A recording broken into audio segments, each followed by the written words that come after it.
Hi folks, welcome. My name is Derek Gabrielson. This is Bob Gavlak. How you doing? And we are here on Facebook Live to talk about common retirement mistakes.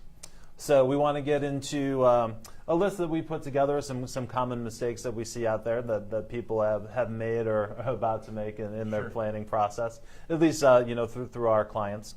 And then we'll take your questions at the end. So as you're listening to us, if you can get in there, type out some questions. Those will get relayed to us. You can see our computers here. And we'd love to get through as many questions as possible. So we have a lot of good material here to talk about. But if you guys have questions out there, please make sure you type those in, and we'll get to those as we receive them. Yep. And apologize, we were supposed to be on at 12:30 today, and we had some other people in the studio. We had some audio issues. We had some other stuff pop up. So apologize, we're a little late here, but hopefully you're still able to stick with us and hang out for a little bit and get some questions answered and talk through some common things that we see. So, at any point in this, if you have questions, again, throw it in there. And also at the end, there will be an opportunity. We'll have a little link to a calendar where you can set up some time with Derek or myself just to talk through maybe some of the things that come up that might pique your interest or you want to dive a little bit deeper into. You can feel free to do that after the fact, but hopefully just through sticking with us for this next half an hour or so, you can gain some good insight into some things to be looking out for when it comes to financial planning and retirement. So, just to kind of start diving into it, Derek, I think, something that people know they have to think about, like intuitively we know that inflation is coming around, but it's not often fully thought through when it comes to putting together a financial plan, right? That a car costs $20,000 today, and in 20 years it's going to cost significantly more than that. Not just cars, but bread and milk and health care and all kinds of different expenses. How do you approach that when it comes to a financial plan? What should people be thinking about? Absolutely, Bob. So that's a great question. So, when I first sit down with people to talk about their situation, sometimes, they've made a few calculations on their own. So, they sit down at the kitchen table with a calculator. They say, let's say they're spending $5,000 a month, and then they multiply that out by 12. So you get about $60,000 a year. And then let's say they multiply it by 20. So 20 years of retirement to get $1.2 million. Okay? So that is a great start. A lot of people don't even make it that far. So if you've done that, that's fantastic. But if we're planning for $1.2 million at that point, we've overlooked two major things. So number one would be taxes. Number two would be inflation. Yep. So we'll talk a little bit about taxes a little bit later on. But inflation. All right. So basically eroding your purchasing power over time. Okay. So what we've seen, basically we're coming out of a 0% interest rate environment, but that doesn't really mean there hasn't been inflation, right? So the gas prices have kind of been keeping that down a little bit, right, recently. But what we're using for our financial plans, I believe, is about 2.6%? 2.6. And historically, we've been using 3%. We've toned that down a little bit, and it's probably going to go back up closer to around 3%. Okay? So what we want to make sure that we do is when we're planning for inflation, we need to figure out what the cost of those goods and services is going to be in the future. Okay, so if we're coming up with a financial plan, hopefully with an income strategy component, we want to make sure that we're planning up for that 2.6 to 3% increase every single year. Okay, good rule of thumb. Just using the rule of 72. There you go. Basically, the cost of the goods and services that we consume are basically going to double every 24 years. Okay, so towards the end of your retirement, we'll probably have costs doubling for everything that we're using. Right, and I think the other thing to think when it comes to inflation, Derek, is that especially if you have a pension or some sort of other fixed income, and you look at it and you say, okay, well, hey, my pension, it's going to be $4,000 a month, and my expenses are only $3,000 a month. Well, I don't have to worry about it. I don't have to worry about planning because my pension fully covers my expenses. Well, if that pension doesn't grow, but your expenses are growing by 3, 2.5, whatever number you use over time, eventually you're going to outpace what you get from your pension. And I think about my grandma, right? Like, she had a pension from Revco way back in the day, right? Oh, wow. Yeah, I'm old school, right? But she had a pension, and she was getting, maybe $15,000, $16,000 a year when she retired in the late 80s, early 90s. And for her at that point, that was covering a lot of her expenses, And then as she got older, that wasn't really covering it as well as she had thought Right. for the rest of her life. So just little things like that, and making sure that you're thinking about inflation from a long-term perspective, not just saying, hey, what do I spend now, and how do I make sure I spend that 20 years down the road? Absolutely. So that's a great point. We have those conversations all the time, especially when we're talking about what pension option to choose. Mm-hmm. So nowadays, we rarely see any sort of cost of living increase in pensions if you're still lucky enough to have a pension. Yep. So yeah, making sure we accurately understand what our budget's going to look like today, but also understand what it's going to look like in the future, going to be very, very important. Yep. So Absolutely. all right. So a really good question I'm looking at here is about long-term care. So long-term care, I feel, is a very overlooked retirement planning component. Yep. So why don't you, Bob, take us a little bit into some things that you've seen with long-term care planning and how it would affect people out there listening today. Sure, and I think that while long-term care, people understand that they may or probably will need it, and the statistics back that up. I think it's 70% of people will need some sort of long-term care in their lifetime. Mm-hmm. That's for people that make it to age 65, but 70% of people will need some sort of long-term care protection. But first of all, people think, well, hopefully it's not me, right? They're like, hey, I'd rather just head out of this world instead of hanging around too long, right? Mm-hmm. But the truth is that statistics say there's a good chance it could be.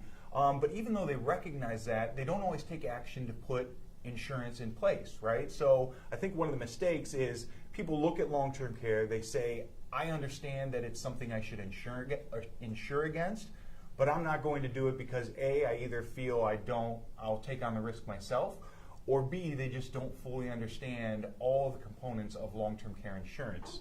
And I think one of the reasons for that is that traditionally, the way to approach long-term care planning is to buy a traditional long-term care policy, right? Like Absolutely. Just your standard long-term care. That's what people think, hey, if I need long-term care, I buy that. It's just like homeowners insurance. If you need homeowners insurance, you buy a homeowners insurance policy. You don't find other ways to fund it, right? But with long-term care insurance, people usually have two things that they don't like about it. What are those two things? Number one, I would say expensive. Yep, expensive. And number two, you might not need it at the end. You might not need it, right? If you don't use it, you lose it, right? So a lot of times people look at this and say, well, geez, if it's expensive and I might never use it, why am I going to outlay capital to buy this thing that I might never use? And the interesting thing now, though, in the planning that I do for my clients, we do for our clients, is that there are a lot of other ways to cover for long-term care expenses than just traditional long-term care, right? You can get life insurance policies that have a long-term care component. You can get these combination policies that are both life insurance and long-term care. You can even get annuities that the income stream can double for a long-term care protection as well. So there are a lot of different ways to get long-term care protection without having to buy your traditional policy. Right. And so probably another retirement mistake we can add here on the fly is assuming you know everything there is to know about a subject. Because, guys, this stuff is dynamic. It changes quite a bit. I would say of all the things in the financial services industry, I would say probably long-term care has probably adapted the best in the last, one of the best in the last 20 years. It's gone through such a huge shift, right? So if I look back 10 years ago when I first started learning about long-term care, they were offering lifetime benefits. They were offering 5% compounding inflation protection.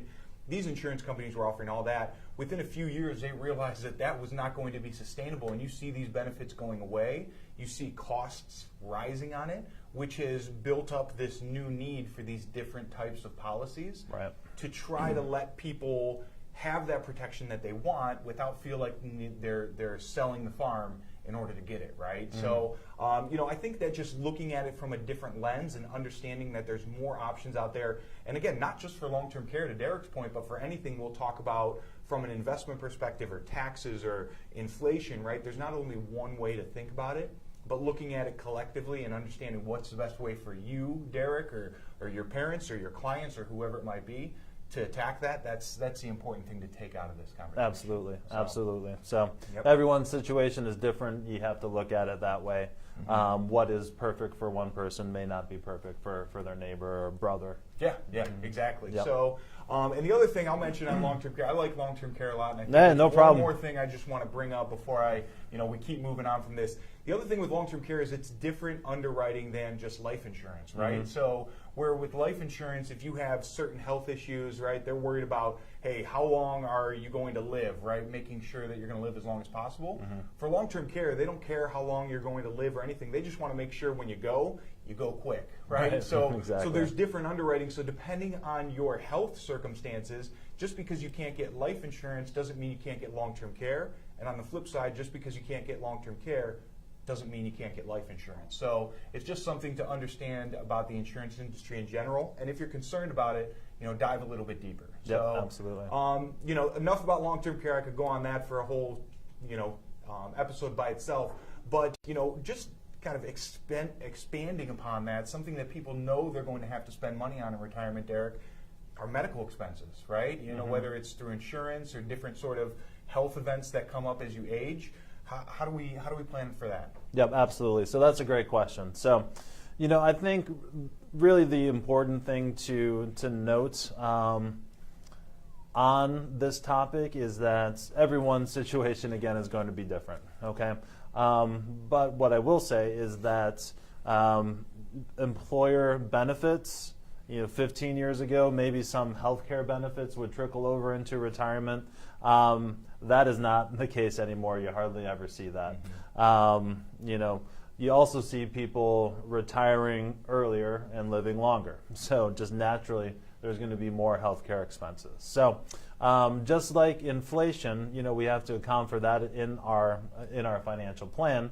We have to account for the cost of healthcare now and how much they're going to grow. Okay, so healthcare is obviously an ever-changing landscape, right? There's a lot going on there. Things could change at basically any moment as well. So we want to make sure, one, we know how much it's going to cost, and two, how much is going to go up in the future. So it's all captured into our overall expense number. Yep. So, Bob, what would you say? Would you say the cost of healthcare is growing at the rate of inflation, lower or higher? Well, I don't have to guess. We know that it's growing at higher, right, than the cost than in general inflation. And to account for that, right? Yeah, going back to the first question of inflation, yeah, we have to think about that. But specifically for medical expenses, not only do we have to account for higher inflation, but also people just tend to underestimate how much they'll have to spend on medical expenses in retirement. And I think I remember you sharing some numbers with me, and you can just refresh my memory, but about what people think they're going to spend and what they actually spend in retirement, and that's something important to know. Yep. So, I think the most recent survey I read, someone said, or about 50% of the responders in the survey said that their total spend on all-in medical expenses in retirement is going to be $50,000 or less. Okay, so that's over a 20, 25, 30-year period. Okay, the actual number is really about $300,000 or more. It really depends on what study you're looking at. That $300,000 number doesn't always encompass everything, so it could be more than that. Okay, so we want to make sure, again, we know what we're going to be paying before the age of 65. That's typically a lot more until we get to that Medicare number. Also, responders in that survey thought that once, about 50% thought that once they got to 65 or Medicare age, that they have no more medical expenses at all. All right, so just because it's not that nice. No.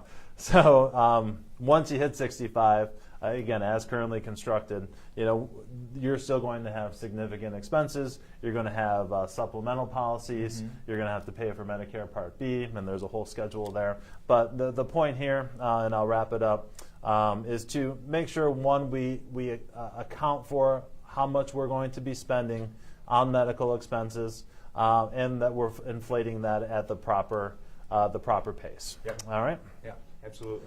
So let's see, what's the next question here? I think we're getting some live questions as we well. got a question here. How do you advise your clients on health insurance?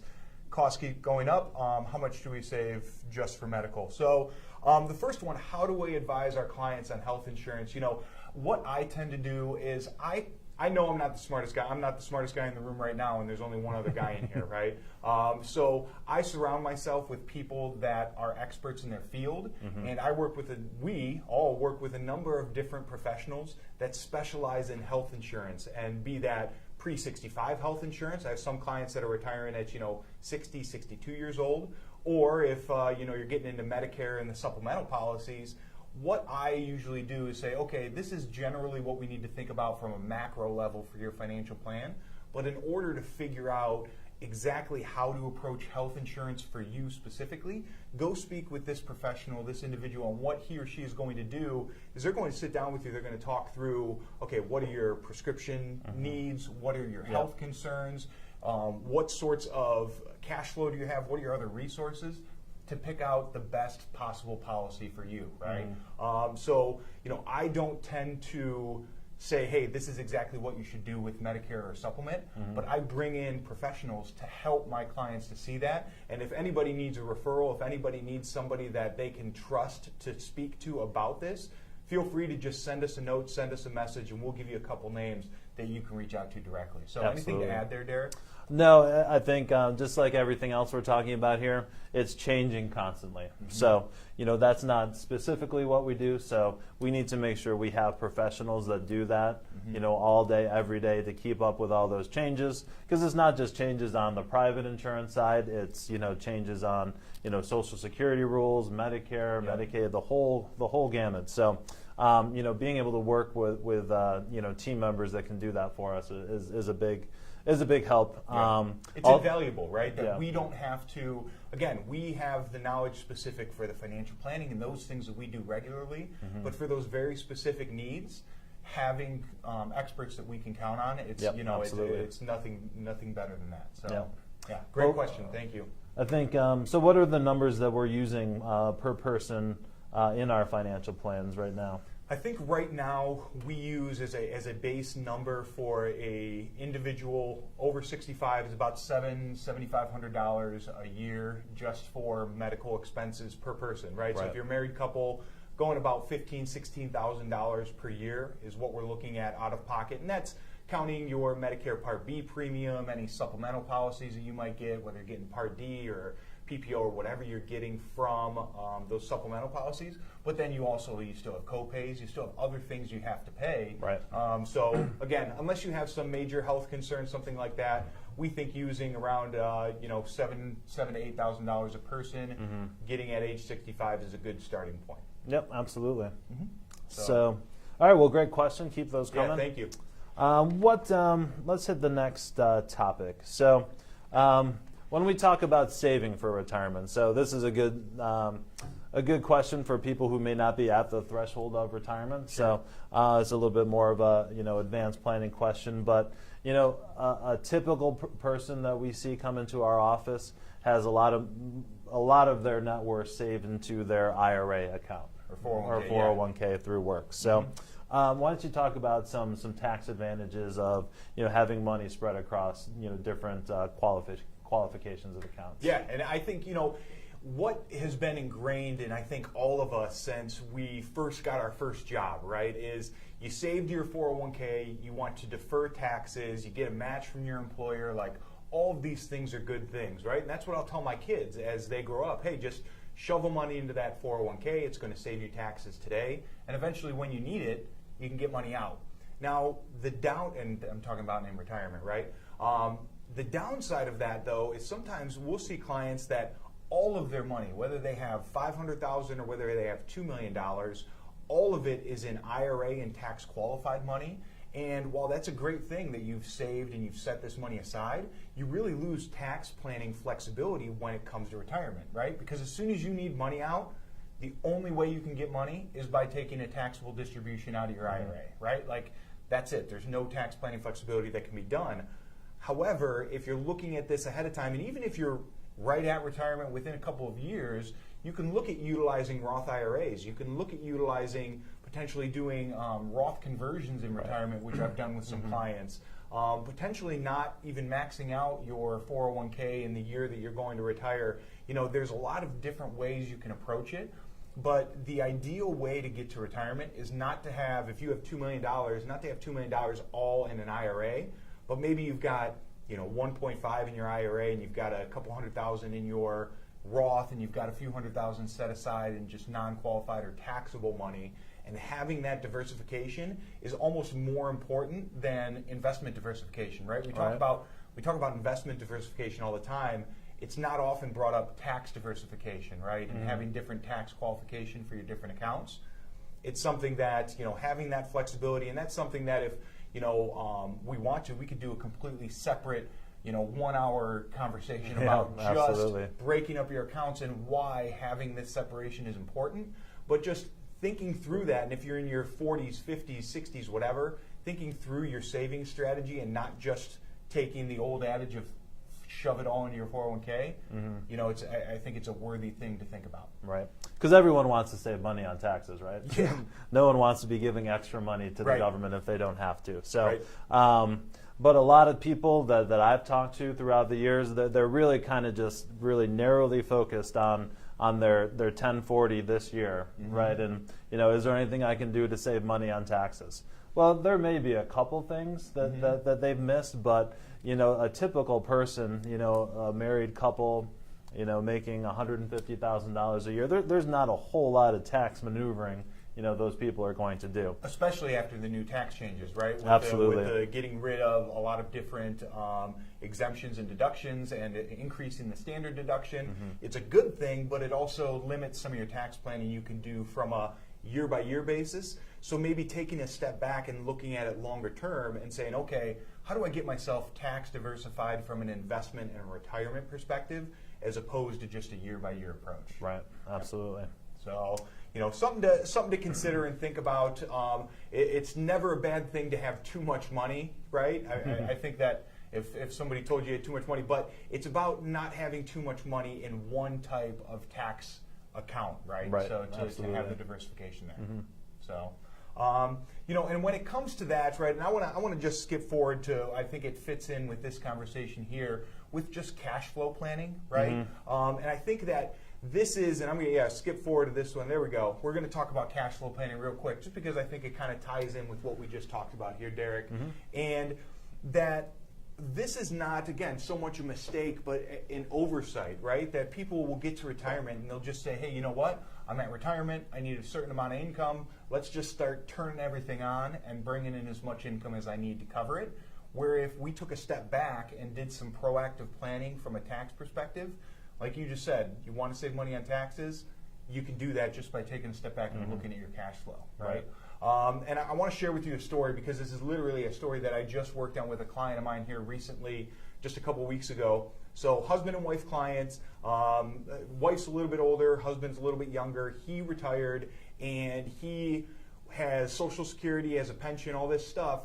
And he was just going to say, okay, turn on my pension, turn on my Social Security, wife's already getting Social Security, that's going to be their income. But what we did is we did some planning, and they have some highly appreciated stock from employer stock that he was just in a stock purchase plan over time, which was some good diversification from a tax perspective, right? And what we found is that if he just waited 3 months to turn on his Social Security, instead of turning it on in March, he waits and turns it on until June, he can get all $20,000 of long-term capital gains out of his stock purchase plan at 0% long-term capital gains tax because he'll stay in the bottom 2 tax brackets. And this little move, just simply saying, how are we going to turn on our different income streams and understanding what you have available to you, this little move is going to save them over $3,000 in taxes, right? And listen, that's not earth-shattering. That's not going to make you a billionaire overnight. But doing these little things bit by bit is going to be so valuable over the long term that you're going to just continually put yourself in a better position. So, absolutely. Just thinking about that and taking a step back, that's where I think it's not a mistake, so to speak, from cash flow planning, but I think it's an oversight when it comes to doing that, planning regularly. Yep, absolutely. I think I want to say it was Vanguard that put out a study that said taking distributions from the proper accounts in the proper order, Yep. it increases your real rate of return by, it was like 1.5% It was per year. almost 2% per Yeah. year long term, just by being tax smart with your distributions. And again, this is why I wanted to skip ahead a little bit, because I think looking back to having too much money in your IRA, if you don't have that flexibility to pick which account to take distributions from, you can't have this cash flow planning flexibility, you can't have that tax planning, you can't get that long term real rate of return increase just by structuring your distributions differently. Yep, absolutely. So Another point. another unscripted common mistake is never too early to start planning. Yeah. It really isn't. You True. know, you may not get the benefit from it right away, but long-term planning is always going to put you in a much better position than we're 12 months before retirement. We got to get going. So Yeah. always keep that in mind. That you're never too young to start making planning decisions like that. Yep. And on the flip side, it's never too late to start either, right? Absolutely. Like if you're looking at it and saying, well, Bob, I didn't sit down and think about my tax qualification of my accounts, and now I'm 65 and retirement's staring me in the face. There's still a lot of things you can do that we've talked about already here today, and a couple things we'll continue to talk about that can continue to put yourself in a better situation, right? And if you're, again, 65 and you didn't start until 65, you're still going to be in a better place at 70, 75 than you would have been if you just said, you know what, I'm too late for this. Absolutely. Yeah. So, good point. Work with clients all the time that retired a few years before 65 maybe, did a Roth conversion strategy until the age of 70, and that saved them significant taxes on required minimum distributions. So in those IRA accounts, the government's going to make you pull that money out. So converting it to a Roth save money on taxes there, but also save money on taxes to the next generation. Yep. Because they're planning on passing the assets in those Roth IRAs down to their kids. Yep. So, all right. Good well, stuff. let's hit this last one here. And Well, do you want to step back to your the rate of return one? Oh yeah, let's do that one. Yeah, so we'll pull up a slide here that just kind of touches on this. But I think something, and I'll let Derek, you speak to this. I've been doing a lot of talking. I apologize. Right? That's all right. People want to hear you talk, right? You're the better looking one, the better talker. So, but too often people are just focused on rate of return, right? And I get it, right? Like that's important. That is very important to a long-term success of a plan. But just talk about if you focus on that too much, how it can be a mistake. Yep, absolutely. So if we can get that chart up there, perfect. So, I know we're talking about common retirement mistakes, but today you'll also get the secret to investing, all right? So I know a lot of people probably weren't planning on hearing that, but here it is. So now this is directly related to pre-retirees, okay, and retirees. And what we're looking at here is the tale of two returns, all right? So this person starts, this couple actually, retires at age 61, I believe there. All right, and that top nice smooth line that starts at $1 million and ends with a little bit more than $1 million, that assumes an annualized 8% rate of return. So, hey, everything's great. There's basically zero volatility. Every year we're going to get 8% rate of return. It's like having an 8% CD, right? Yep. If you could buy that theoretically right now. If I could buy that right now, I would get it. Yeah, no all doubt of it. about it. So 8%, no volatility, and we're pulling out money every year, and that amount of money we're pulling out also goes up for inflation. Okay, so hey, no volatility, 8% return, life is great, right? So now, unfortunately, we look at a more real life situation, that bottom squiggly line that runs out of money at age 83 or so. All right, now that return is 9.1%. Okay, so an average return of 9.1% in a relatively conservative portfolio, 40% stocks and 60% bonds. Okay, but even with a small amount of volatility, when this couple starts pulling money out of their retirement accounts, the combination of that plus the volatility, you can see they run out of money at age 83. Okay, so an 8% flat rate of return just obviously absolutely crushes and destroys. Excuse me. So that 9.1% rate of return obviously runs out of money at age 83. So what can we pull away from this chart? Well, what we really want to focus on excuse me, in retirement, the game changes. All right. Now, obviously, everyone opens up their statements. They want to see those statements go up. But how we get those returns in retirement is going to be even more important than what the actual return is. Okay. Because once we turn that spigot on, once we start pulling money out of that retirement account, the volatility is going to affect it more rapidly than it would, if we were saving money. Yeah. All right. And I think the important point there too, Derek, just to kind of piggyback off that point, is that if you're 20 years old, right, and do we need the chart up still? No, I think we're good. Okay. But if you're 20 years old, right, and you're saving for retirement and you're trying to build your portfolio over time, 9.1% is going to be 8%, right? Like Absolutely. It's because long-term rates of return, if it's higher, it's better, right? Mm-hmm. And that's why you can take risk when you're younger, because it's going to hopefully build itself out over time and you're going to be better off long-term. What this chart's saying and what Derek's talking about is that specifically in retirement, when you're taking distributions out of your account, it's actually more important to focus on controlling volatility and avoiding those downturns and taking money out in down years than it is just on the high level rate of return, right? Absolutely. And we see that's what that chart shows us. Mm-hmm. And that's where, hey, we should care a lot about returns, Right. but that shouldn't be the only thing that we focus on in our planning. Yep. How we get it and making sure that we're controlling those downturns. We just saw a big one. End of the year, worst December yep. since the Great Depression, right? So I think peak to trough ending on Christmas Eve. I want to say it was down 21%, something like that. Close to it. Now it's come back a little bit, but even that little bit of volatility, if someone had to make a withdrawal in December, that's going to negatively affect their overall plan. So coming up with one, an income strategy, and two, an investment strategy that's going to reduce that volatility over time is going to be extremely important, and making sure that that also matches up with your financial plan. Yeah, so we want to do that. And I think you had a good point about saving. That's actually the total opposite phenomenon. So that's we call that dollar cost averaging. So when you're saving, you're putting money into your 401k every 2 weeks. So if the market goes down, you're actually buying the same. You're actually buying more shares for a lower price. Right, and you're getting that benefit, right? So volatility when you're young and investing is not a bad thing, right? As long as you stick to it, right? You stick to a plan and you don't bail out and get emotional. Volatility in retirement is not a good thing, right? So it's controlling that and looking at that and not just the top level return. Yep, absolutely. So, well, just diving in, just kind of extending from this, we'll skip forward a couple here.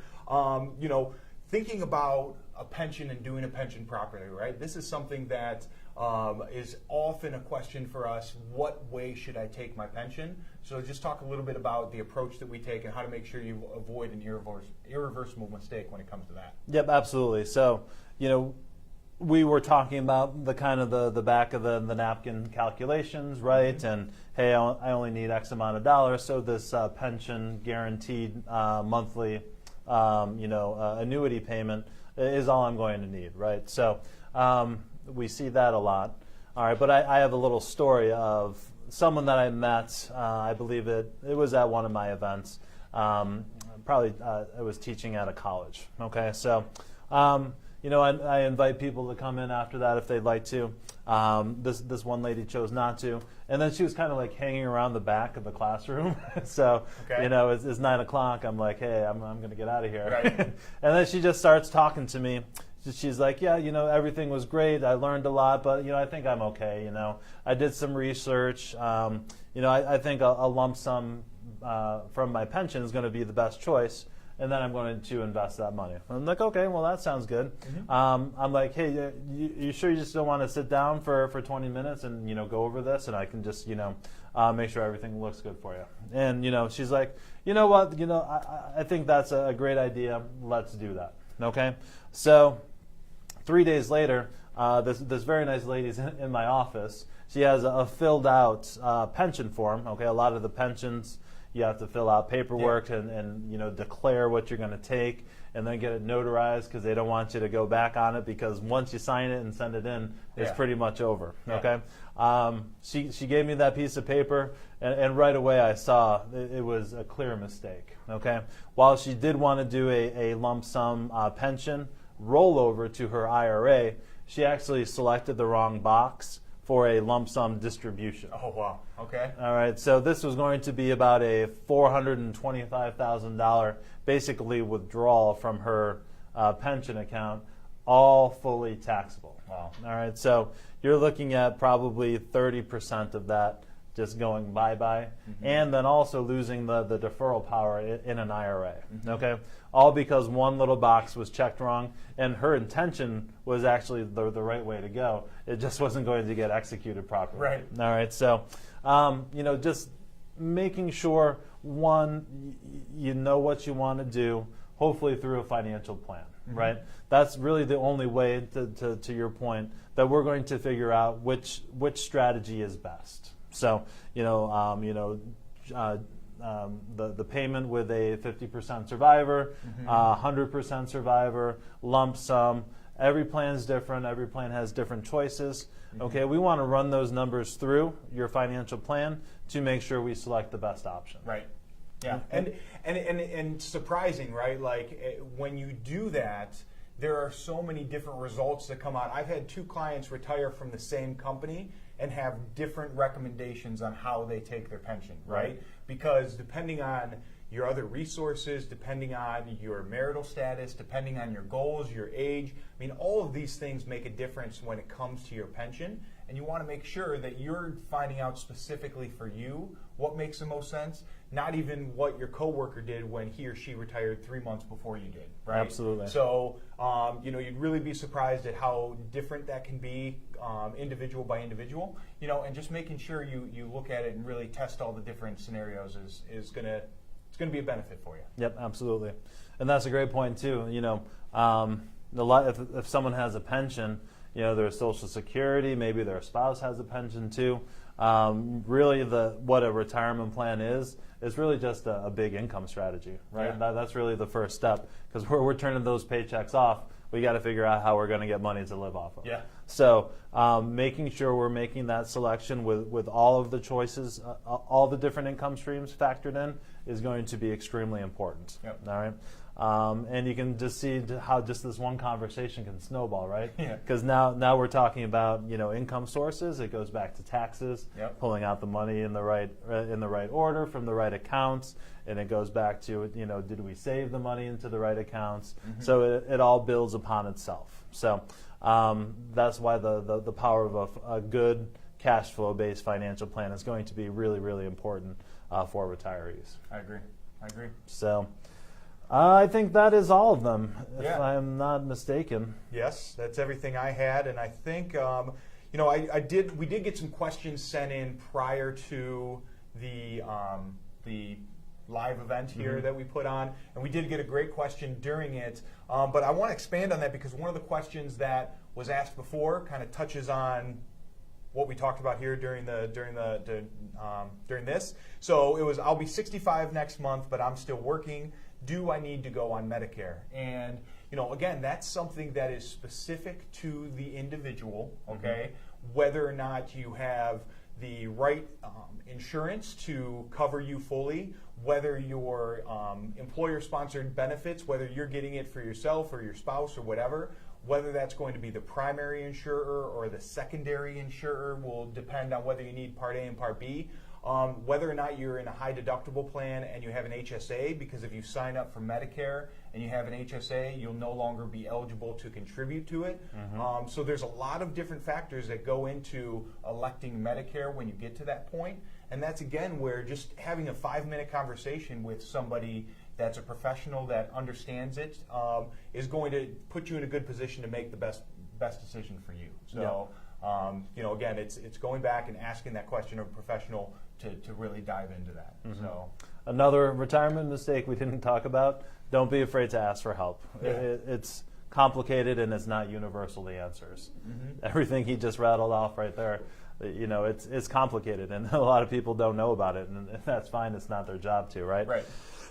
Excuse me. So make sure, they're big decisions. I think, one of our big things is to make sure people don't make irreversible financial mistakes. So mistakes that are easily avoidable, that we can provide good guidance on. Make sure you ask those questions, because you're not going to get those answers from, typically, reading in a publication or watching CNBC, something like that, because the answer is going to be specific to your situation. Yep, absolutely. Yeah, I mean, Yep. thinking it's always good to do research. It's always good to understand how the tax system works and how Social Security Yep. works and how to best maximize your returns, right?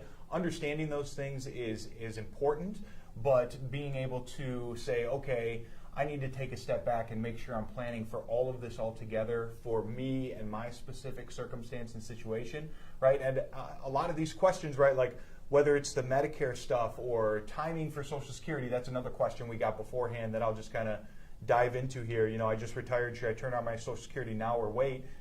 It depends on so many factors, right? It depends on, what are your other resources? What's your spouse doing? What's your tax circumstance of all of your accounts? How much Social Security can you get if you wait? How much can you get now? What's your health like, right? Like, if you have a lot of health issues, it might be better to turn on Social Security sooner. If you're, strong as an ox, that might not matter, right? Right. Something could happen, right? So there's a lot of factors that go into it, and just being able to talk through those with I don't want to call us a disinterested third party, right? Or Right. any financial advisor, because we're interested, but just a unemotional third party, right? That's neutral. not a neutral third party that's going to say, you know what, here's some ideas for you, and here's what might be the best way for you to move forward, and this is how you avoid some of these irreversible financial mistakes. Yep, absolutely. So, we have a couple. We're at about 45 minutes. So, Yeah. you want to just wrap it up? Or I think we should, yeah. Okay. All right. So, well, I just wanted to thank everyone for hopping online and joining us. You see our website up there on the screen. You also see our phone number. You can feel free to reach out to Bob and I directly. It's Derek at swpconnect.com or Bob at swpconnect.com. simple, right? Yep. So feel free to reach out to us directly.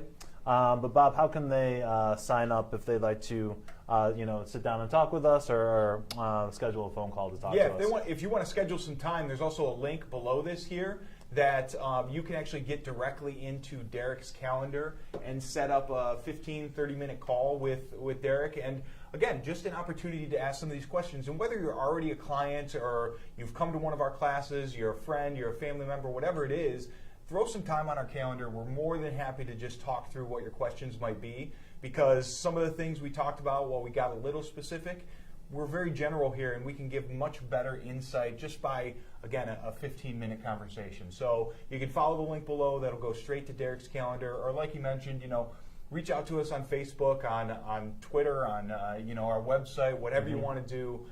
We're there, we're available, and we'd love to hear from you. And hopefully you found this time helpful. So I echo what Derek said. Thank you all for being here and being a part of this. Thank you for the questions.